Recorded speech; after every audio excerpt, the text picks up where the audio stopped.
Okay, so how did I achieve this AI plus outline plus blending mode effect that I posted earlier today? Well, let's have a look.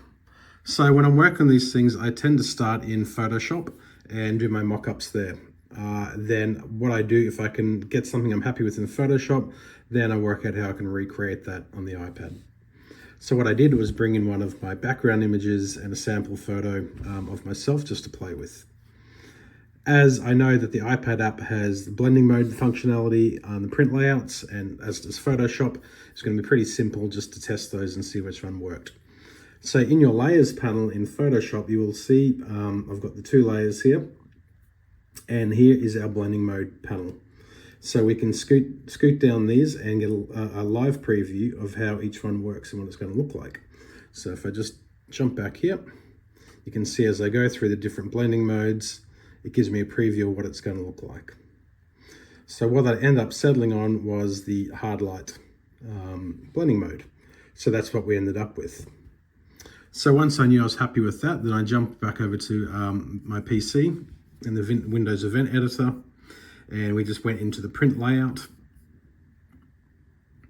And in here, we've got my print layout with the background image.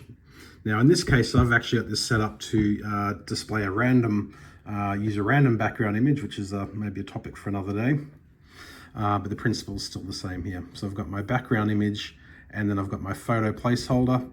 And if we right click on the photo placeholder, I'm just going to quickly tidy up the position, put that to 0 and 0 from the top. My size is all good. And we'll see now that we've got these blending modes here.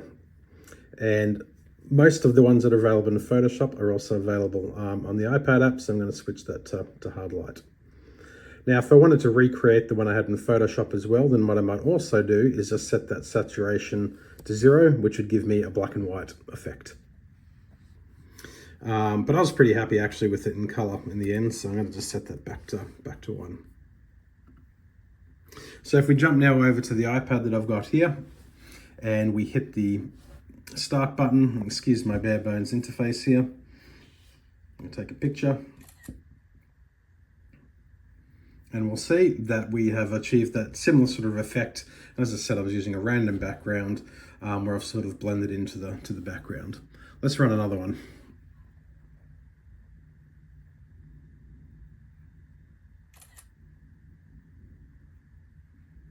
Yeah, it's pretty cool too. Let's go one more, see what we get.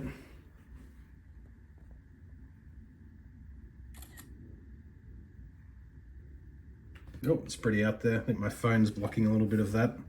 We'll go one more. I'll try and get my phone out of the shot a bit.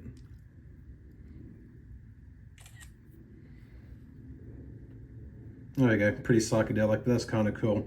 I think it looked better when I was probably standing back a bit, like my photos examples on the Facebook post. But there you have it. That's pretty simple thing to do. It's really just playing with these blending modes in the print layout editor, and using Photoshop is a good way to try and mock this up because you get a real preview. There's some other settings we could have played with here around opacity and saturation, things like that. And of course, I did also say we can look at the shadow effect. And the way I did that in general was enabling remove background. And I'm using the built-in background removal, which is very good. And I've enabled the option to remove background in live view and transparent background. Then coming down, I've enabled the add outline effect, and I've set the color to black.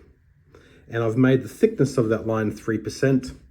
And I've offset it about 7 and 9% on the X and Y axis, just to give a little, almost like a drop shadow type effect. So you'll see in this example here how this big shadow is sort of off to the